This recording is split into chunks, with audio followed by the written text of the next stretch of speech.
Sri Lanka has officially defaulted its debts for the first time in the country's history, with spiralling inflation rates, rolling power blackouts, plus food and medicine shortages prompting thousands of people to rally against the government.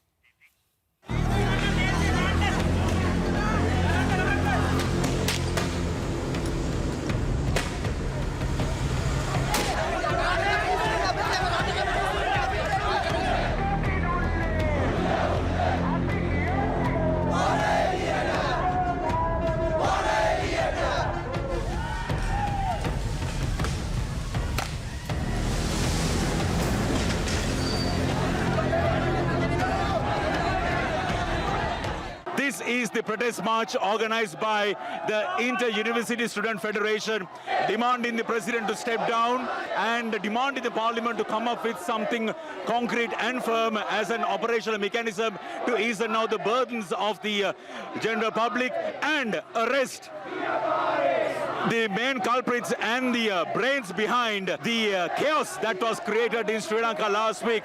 There had been some ships coming to the shores of Sri Lanka, especially carrying fuel, diesel, petrol, at the same time gas, but there are no dollars in the government treasuries to buy the stocks that are still in the shores of Sri Lanka. Situation is getting worse each and every day. We are still keeping the fingers crossed that something concrete would take place. This is Dushan Vas reporting to you from Colombo, Sri Lanka. Let's find out more now and go live to Dr. Srimal Fernando, an international relations specialist and advisor on new regional diplomacy. Many thanks for joining us on the programme. It's good to see you. Now, what's led to Sri Lanka becoming the first Asia-Pacific country in decades to default on its foreign debts? Thank you very much, Mickey. And Sri Lanka defaulted a $5 billion debt. The major causes of this is borrowing, as well as tax cuts, value-added tax cuts, and also borrowing bonds on the international market, and also selling foreign reserves to prompt up the dollars. And these are the major causes that our country experienced, and that's why this situation has occurred. And also the pandemic had a lockdown, and Sri Lanka lost about $2.5 billion worth of GDP within the last 4 months in the last year. And also the revenue loss from tourism, which turnover of $4 billion, as well as foreign remittance coming out of workers in the last 2 years. And the government suddenly shifting to organic farming caused a drop in the output of agriculture.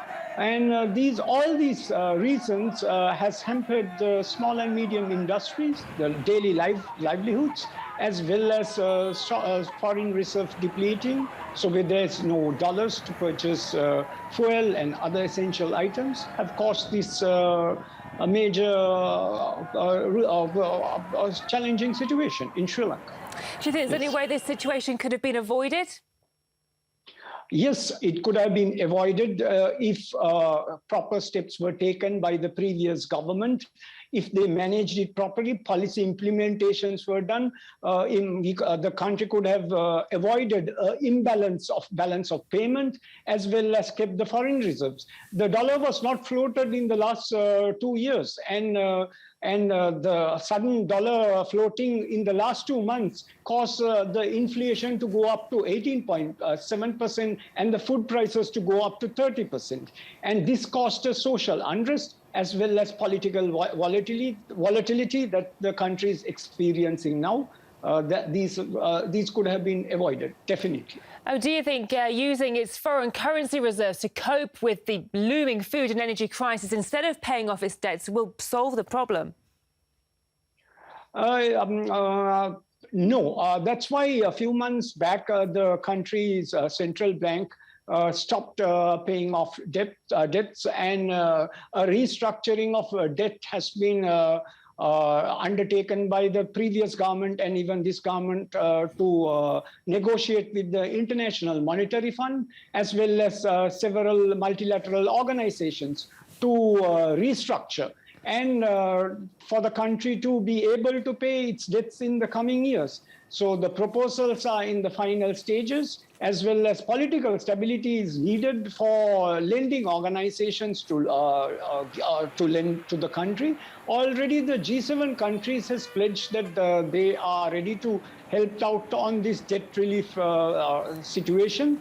So the nation, the citizens are waiting to see what's coming out of this unfolding situation with the international community. But the situation in Sri Lanka is grim. It's a very challenging situation for the citizens, where there's long hours of fuel, there's long queues, as well as long hours of power cuts in the nation, and the inflation going up to 18% has caused a challenging and a desperate situation for the citizens.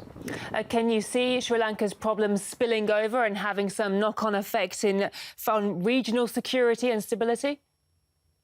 Yes, if the country's political volatility continues, it will bring about instability to a very strategically located nation in the Indian Ocean.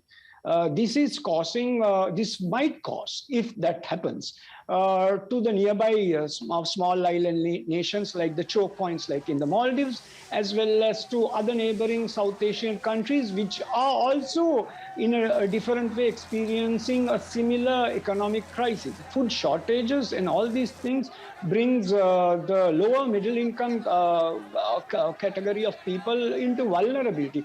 That's the section that could allude towards terrorism or other practices that could hamper national security in Sri Lanka or even in other countries.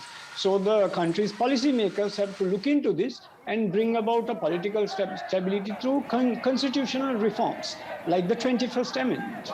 These are the important steps they should take in the near future and bring about a transition of government.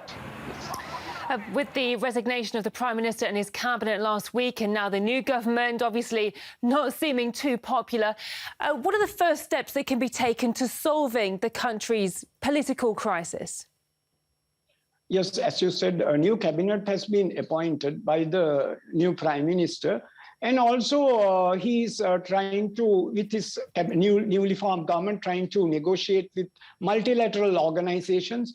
Already the neighboring nations like India has extended its credit line, which was about $2 billion, which was an oil credit line, to $3.5 billion, because these are the first steps, as well as IMF has already declared that they are ready to support Sri Lanka, and the G7 countries are ready to restructure and help out the country out of the debt restructuring process. These are pledges. However, the political will is needed, as well as social stability has to come in within the next couple of weeks, where political reforms should be taken. It